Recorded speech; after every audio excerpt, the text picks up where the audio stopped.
Bonjour Marjorie. Bonjour. Merci d'avoir accepté de me rencontrer pour cette interview. On va revenir ensemble sur ta carrière de comédienne, mais avant, est-ce que tu peux nous expliquer ce qui t'a donné envie de devenir comédienne? Je pense que je suis un petit peu tombée dedans quand j'étais petite, ouais. dans la potion. Je pense que c'était difficile pour moi d'envisager une vie qui ne soit pas sur les planches et qui ne soit pas, voilà, avec les différentes casquettes qu'on peut avoir et la diversité. Je ne m'imaginais pas dans un métier le même tout le temps. J'ai mis du temps à me résoudre. En fait, j'étais partie sur l'opéra. D'accord. J'avais très envie d'être une chanteuse d'opéra et je ne voulais pas que les comédiennes... Je ne voulais pas être une de ces chanteuses qui sont posées là avec une voix sublime, mais qui ne jouent pas la situation. En tout cas, c'est l'image que j'avais quand j'étais plus jeune. Donc j'ai commencé à prendre des cours de théâtre. Et puis, il se trouve que j'ai un peu un papa et une maman qui font ça et que l'exigence a été posée très vite de prendre ça très au sérieux. Ok. À quel moment le doublage est arrivé dans ta carrière? Plus tard qu'on ne pense. En fait, plus tard qu'on ne pense, tout le monde croit parce que j'ai un papa qui s'appelle Jacques France et qui est une voix importante de ce métier. Tout le monde croit que je viens de ça, mais pas du tout. Il m'a interdit l'accès au studio. D'accord. Tant que je n'avais pas fait de formation de théâtre. Et donc, c'est par le biais d'un monsieur qui s'appelle Hervé Ikovic, qui un jour m'a vu au théâtre et m'a proposé de venir enregistrer le lundi suivant. Je ne savais pas où était le micro, je ne savais pas comment c'était fait, rien. Découverte et c'était totale. Pour doubler Julia Roberts. Ah oui. Donc j'ai commencé très fort tout de suite avec beaucoup de chance. D'accord, j'allais dire justement, est-ce que tu te souviens de ton tout premier doublage? Ben voilà. Voilà, c'était Julia Roberts. Donc on a fini à minuit le dimanche, j'étais pas synchrone du tout, je savais pas du tout ce qu'il fallait faire, enfin voilà. Mais j'étais très détendue, parce qu'il n'y avait pas... Voilà, je trouvais ça juste rigolo et voilà, et on a pris beaucoup de plaisir à faire ça. Depuis, tu as prêté ta voix à plusieurs comédiennes très connues. C'est le cas par exemple de Kerry Washington dans la série Scandale, dans le rôle d'Olivia Pope. Qu'est-ce que cette série Olivia Pope, excuse-moi. Tout le monde se calme. David, tu as été piégé par des professionnels, ça paraît plus qu'évident. Et tu as menti à la police. J'ai paniqué, c'est vrai, mais de là à falsifier une scène de crime, non. Tu veux dire la vérité. On peut t'aider et essayer d'expliquer pourquoi tu as menti aux flics pendant qu'une morte gisait dans ton lit. Mais il faut que tu te poses une question. Est-ce que la police va te croire? Vont-ils bosser comme des acharnés pour élucider le mystère ou vont-ils choisir la facilité et t'arrêter? Que t'a apporté cette série?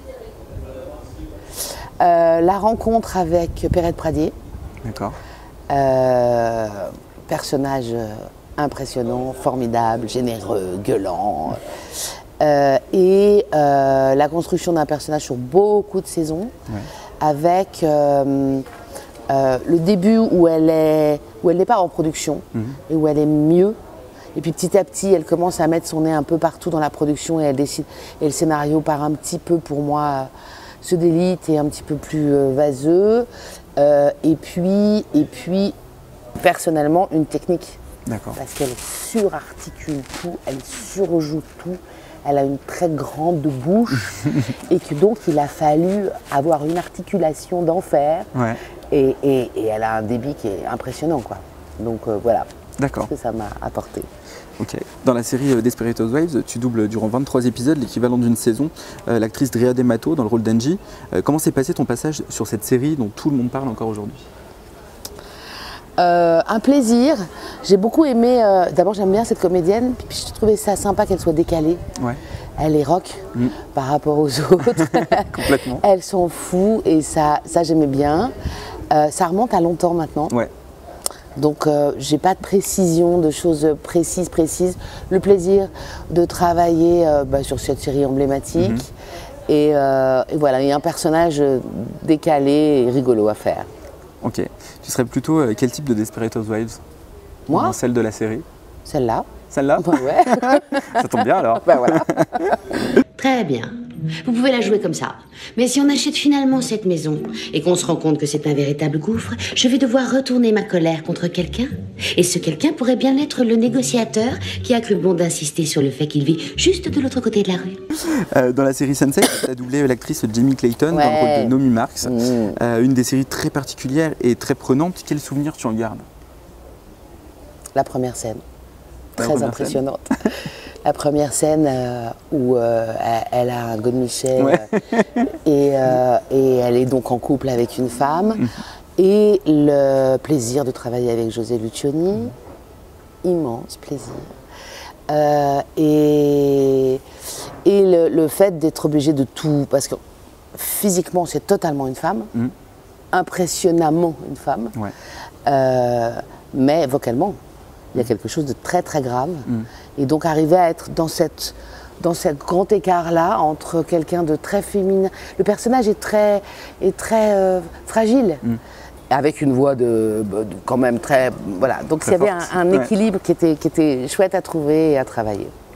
Pendant très longtemps, j'ai eu peur d'assumer qui j'étais parce que mes parents m'avaient persuadé que quelque chose ne tournait pas rond chez une personne comme moi. Quelque chose de repoussant, quelque chose qui ferait fuir les gens ou qui leur inspirerait de la pitié. Tu es également une des voix de Toni Collette, entre autres dans la série Unbelievable ou encore dans le film Inner Shoes. Parle-nous du doublage de cette comédienne. Un délice. Un délice. Un délice à chaque fois. Il ne s'agit pas de rigoler avec Toni Collette. Il y a une série dont on ne parle pas, que j'ai faite avec cette comédienne qui s'appelle United States of Tara, qui est un bijou, qui a été massacré à la diffusion. Épisode pas dans le bon ordre, 2h du matin, enfin bon, n'importe quoi. C'est un bijou de série où elle interprète 7 personnages différents. Elle a un problème de dédoublement de personnalité. D'accord. Donc elle fait un camionneur qui a fait le Vietnam, une petite nana ado avec le string qui dépasse, une petite voisine qui fait des tartes à la crème extrêmement raciste, extrêmement méchante. Voilà. Toni Collette, c'est toujours un plaisir parce que c'est toujours... On ne sait pas où elle va aller. Et on sait que c'est une formidable comédienne. Donc, grande vigilance, grande exigence, grosse concentration, jamais à la légère. Voilà. Et puis, oui, j'ai la chance d'avoir fait des très très beaux films avec elle. Et ouais, c'est un vrai... Il y a une sorte d'évidence. Ouais. On parle la même langue. Okay. Comment ça marche? Vous avez fixé des règles entre vous pour ce qui est de coucher avec les alter-ego? En fait, le premier psy que j'ai consulté disait que c'était à moi de choisir. Mais je me sentais coupable de faire subir ça à Max, alors je lui ai dit « Vas-y, éclate-toi !» Ce qu'il a fait, avec thé. Jusqu'à ce qu'il réalise qu'elle avait que 16 ans, et là, bizarrement, ça l'a bien refroidi. Dans la série Haunting of Bly Manor de Mike Flanagan, on t'entend dans un autre registre, enfin une autre facette du doublage. Tu y doubles Carla Gugino, qu'on voit très peu à l'écran, mais qui narre l'histoire durant les 9 épisodes. Quelle est la différence de jeu entre une narration et le doublage physique de l'actrice ? Alors, en l'occurrence, il fallait être dans une narration. Faut pas tomber dans le soporifique. Faut pas qu'on s'endorme. Il faut garder de l'attention, mais il faut raconter une histoire. Donc, évidemment, on est beaucoup plus détendu au niveau du synchronisme. On peut plus prendre son temps, mais il faut pas non plus s'endormir. Voilà. Donc, c'est le principe de la narration. C'est la même chose en documentaire. C'est un exercice où il faut rester, pareil, une question d'équilibre entre se faire oublier parce que l'image est plus forte, mais être présent quand même et pas s'endormir et pas endormir les téléspectateurs. Ok. J'ai une histoire. Enfin, ce n'est pas vraiment la mienne. C'est celle d'une connaissance. Mais on ne peut pas dire qu'elle soit courte. Visiblement, nous avons du temps devant nous. Et suffisamment de vin. Alors pourquoi pas? Au cinéma, tu es aussi une voix récurrente de Cameron Diaz, que tu as doublé dans les films The Holiday, Charlie's Angel, Allumeuse ou encore dans Ma vie pour la tienne. Et Gangs of New York. Gangs of New York également. Quel est le film qui t'a le plus marqué avec Cameron Diaz? Alors, j'en ai 2. Ouais. Rien à voir. D'accord. Charlie's Angels, parce que quand j'étais petite, je jouais à Drôle de Dame. Et que dire un jour et être payé pour dire « Bonjour Charlie !» C'est un kiff. Génial, voilà. C'est un kiff. C'était bien rattrapé pour quelqu'un qui a 2 ou 3 côtes en miettes. Très bien jeté. Je crois qu'on l'a eu. On a eu qui? Et c'est évident, il avait déjà un anneau, alors il lui fallait le 2e. Il voulait se faire passer pour mort pour qu'on ne risque pas de le soupçonner. Oh, sans déconner. Mais de qui est-ce que vous parlez? Il lui fallait du temps pour son plan. Et puis Gangs of New York, parce que partenaire absolument éblouissant, qui est Bernard Gabet, qui doublait Daniel Day-Lewis, que j'ai vu, je le regardais enregistrer, tellement il était impressionnant. habité, fou, dangereux. On parle d'un bonhomme qui est tout fin, très élégant, très doux, tout d'un coup une palette incroyable. Donc un plaisir de le regarder travailler, un plaisir d'être avec lui. Et mon autre partenaire qui faisait DiCaprio et Damien Viteka, sous la direction de Pantier, Jean-Marc Pantier. Un plaisir. Un plaisir. On a commencé le film le jour de l'enregistrement. Jean-Marc nous a dit « Je ne vais pas vous raconter le film parce que c'est un chef-d'œuvre, je vais vous montrer le film ». Et notre première séance d'enregistrement, ça a consisté à regarder la première moitié du film pour se rendre compte du morceau. D'accord. Et que ça allait être un chouette moment. Ouais. Je viens de dire adieu, je m'en vais. J'ai pris un billet pour la Californie. Jenny, donne-moi encore une journée, je viendrai avec toi. Tu seras mort à Amsterdam. Trouve-moi une autre solution. J'en ai pas. Ok. Tu doubles également Mila Kunis dans les films Ted, Bad Moms, Crazy Nights ou encore Sex entre amis. Pareil, là, Black Swan. Black Swan aussi, ouais, plein. Lequel est ton préféré avec elle? Jupiter Ascending. Alors, Mila Kunis, moi j'aime bien parce qu'elle est rigolote. Ouais. Parce qu'elle est pétillante. C'est ça. Parce que, voilà, objectivement, je suis plus âgée qu'elle. Elle a la bonne idée d'avoir une voix de fumeuse, donc ça colle. Mais à chaque fois, ça me demande d'aller chercher une énergie beaucoup plus juvénile et beaucoup plus. Mais j'aime bien. Pour moi, je l'apparente un peu à Cameron Diaz, c'est-à-dire que c'est des filles qui sont très jolies, mais qui sont plus que jolies, qui sont aussi des vraies comédiennes, avec un vrai choix de carrière. Il y en a là-dedans, ça se sent. Et donc c'est toujours pareil, c'est un plaisir de les servir. C'est un plaisir de les suivre, d'essayer de comprendre ce qu'elles ont fait, parce que c'est pas du tout n'importe quoi. Ça a l'air d'être très léger, ça a l'air d'être de la comédie, mais comme on le sait, c'est pas moi qui le disais, c'est de Funès, la comédie c'est beaucoup de travail. C'est ça. Quoi, c'est ce que je voulais? Juste moi. T'es exactement comme les autres, Dylan. Et ce qui est triste, c'est que j'étais convaincue que t'étais différent. Différent de quoi? Je suis pas ton mec, je suis ton ami. Des amis comme toi, on s'en passe très volontiers. Et puis on peut pas parler de ta carrière dans le doublage sans parler d'Hilary Swank, que tu doubles depuis 20 ans. Tu l'as doublé entre autres dans les chefs-d'œuvre Million Dollar Baby, Le Dahlia Noir, PS I Love You et bien d'autres encore. Raconte-nous comment s'est passée cette rencontre vocale avec cette comédienne. Alors, cadeau du ciel, non, cadeau de José Lucioni, encore lui. D'accord. Qui m'appelle, je suis à l'autre bout du monde.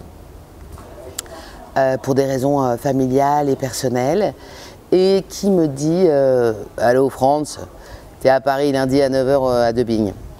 Non, ça va être compliqué, José, il faut que je prenne un avion. Je veux pas le savoir, t'es à Paris lundi à 9h. Donc tu étais à Paris lundi à 9h. On ne sait pas pourquoi, mais on s'incline dans ces moments-là. Et je prends mon petit avion, et il m'avait mis là-dessus, sur cette comédienne, sans qu'on se connaisse tant que ça. On se connaissait, il avait entendu mon travail, mais on n'était pas si proches du tout. Et quelle rencontre, quel cadeau, quelle semaine impressionnante, quelle douceur, quelle précaution il a prise. Et voilà, pour un film merveilleux et une sorte de... Il y avait la totale. Il y avait la totale, il y avait la bonne direction, il y avait le beau film, il y avait la belle comédienne, il y avait le bon texte, il y avait les bons partenaires. Il y avait quelque chose de merveilleux. Et depuis, tu l'as gardé quasiment à chaque fois dans la plupart de ses films. Hein. Je crois. Là, pareil, tu as une préférence pour un de ses films Je crois que c'est celui-là. J'ai 32 ans, monsieur Dunn. J'enterre une année de plus à récurer des piles d'assiettes et à servir des steaks. Et je fais ça depuis l'âge de 13 ans. Et si je vous ai bien compris, quand j'en aurai 37, peut-être que je saurai boxer.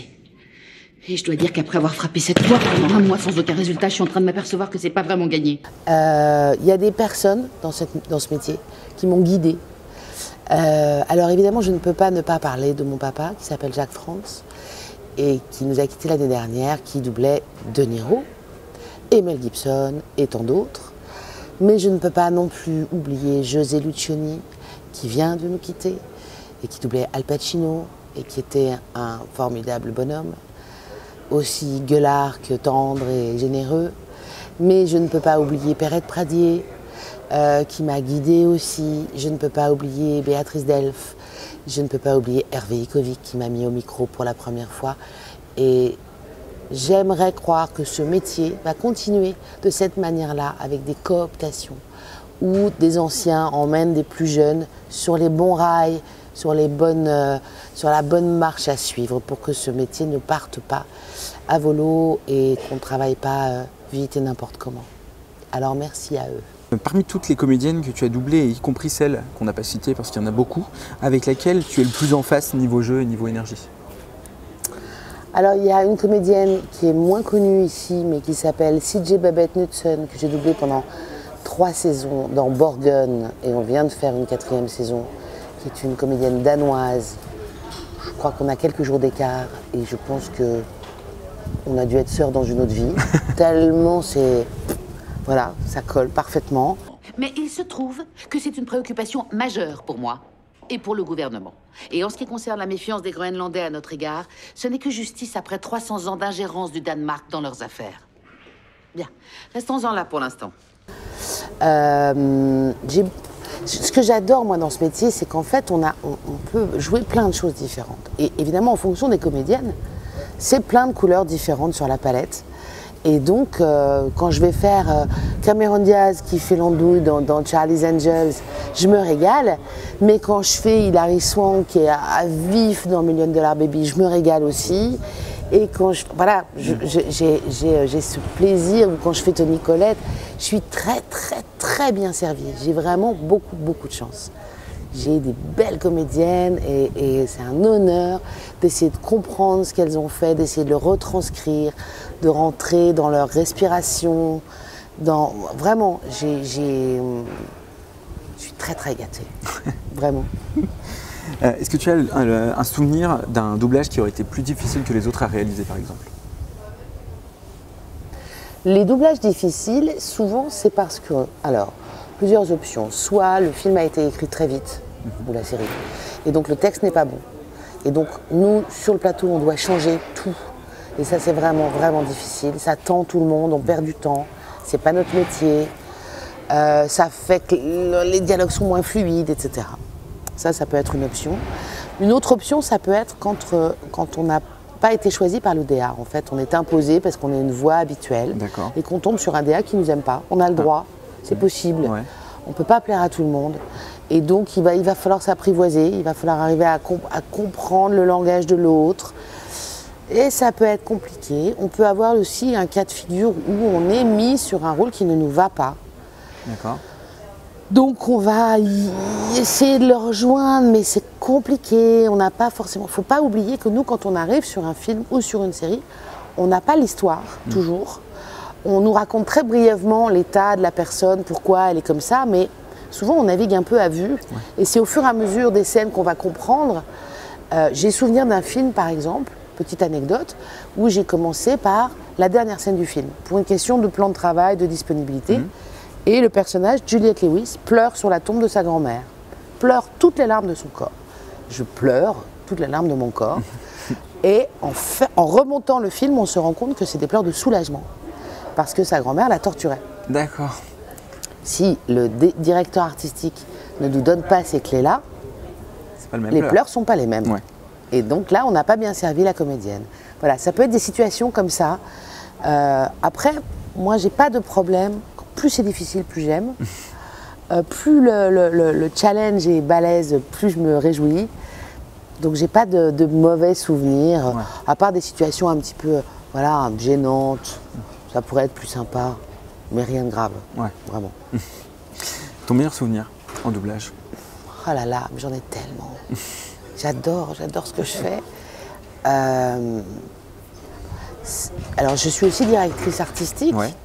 J'ai la chance qu'on me foute la paix sur les castings et je peux choisir les distributions que je veux. Et souvent, c'est des vrais moments délicieux de partage et voilà. En comédienne, la série dont je vous parlais, Borgen, c'est absolument formidable. C'est une série politique, une exigence, un texte qui était formidable sur les 3 premières saisons. De précision, de rythme, voilà. Mais quel délice de faire Bad Moms en rigolant et en faisant n'importe quoi. J'adore les comédies, on ne me met pas souvent sur des comédies. On m'imagine comme une comédienne d'intello, mais ce n'est pas le cas. Voilà, et puis cette série de Toni Collette, absolument géniale, qui, je le répète, s'appelle United States of Tara, que je conseille à tout le monde. Ouais, on va regarder. Ouais. Oh, j'en ai pour une minute. Je suis venue déposer une bricole pour la vente de pâtisserie et j'ai voulu en profiter pour passer voir le professeur de mon grand garçon. Monsieur Gershner, je suis ravie de vous rencontrer. Merci. Nous nous en faisons tellement pour notre Marshall. Y a-t-il lieu de s'inquiéter? Quelles sont tes actus en dehors du doublage actuellement? Eh bien, j'ai 2 actus importantes qui sont une pièce que j'ai écrite et qui va se jouer au Théâtre du Lucernaire en février prochain. D'accord. Qui sont la suite des Liaisons dangereuses, La Marquise de Merteuil, après un petit coup de pelle, et que je vais jouer avec Marie Tirmont. D'accord. Et sous la direction de Salomé Villiers, qui vient d'avoir un Molière, de la Révélation. Rien que ça. Donc je suis ravie. Et puis une autre activité qui est Déchaînée. C'est une chaîne YouTube qu'on a lancée. C'est une série qu'on a écrite avec Emmanuel Rivière. Déchaînée avec tous les accents. Et petit chapeau sur le i et à la fin, qui sont des femmes de l'histoire qui se croisent. Donc on a Cléopâtre qui s'engueule avec Janis Joplin, on a Jeanne d'Arc qui chante avec Calamity Jane, on a, voilà, c'est des personnages comme ça, des grands personnages emblématiques de l'histoire, féminins, qui ont fait les andouilles comme ça pendant 1 minute et on termine toujours sur un fait réel, méconnu de l'histoire, qui a trait en général au féminisme ou en tout cas à la difficulté que ces femmes ont eue d'en arriver là où elles sont et de leur parcours. Et c'est plutôt très joyeux. N'hésitez pas à aller voir et n'hésitez pas à vous abonner. On a besoin de vous. On va mettre le lien juste en dessous de la vidéo. Voilà, là. Super. Moi aussi. Ça m'a fait un choc quand j'ai compris qu'on était formatés depuis la maternelle. Parce qu'on est bien d'accord. On les a toutes fredonnées, ces petites comptines sexistes. Hein. Así está bien. Déchaînées, elles arrivent. Merci beaucoup Marjorie de m'avoir consacré un peu de ton temps. J'ai été ravi de te rencontrer. Que nous dirait Olivia Pope pour clôturer nous dirait Olivia Pope pour clôturer cette interview? Elle est spin doctor, elle est tout, elle est la maîtresse, elle est la femme, elle est merveilleuse, elle est partout, elle est sensationnelle, elle ne respire pas, elle respire par les oreilles. Et donc comment est-ce qu'on fait pour arriver à avoir une articulation pareille avec une bouche aussi énorme et garder toujours son petit lifting en place et sa mèche parfaite, son petit bigoudi pile poil là où il faut. Mais en tout cas, c'était un plaisir de partager ce moment avec vous.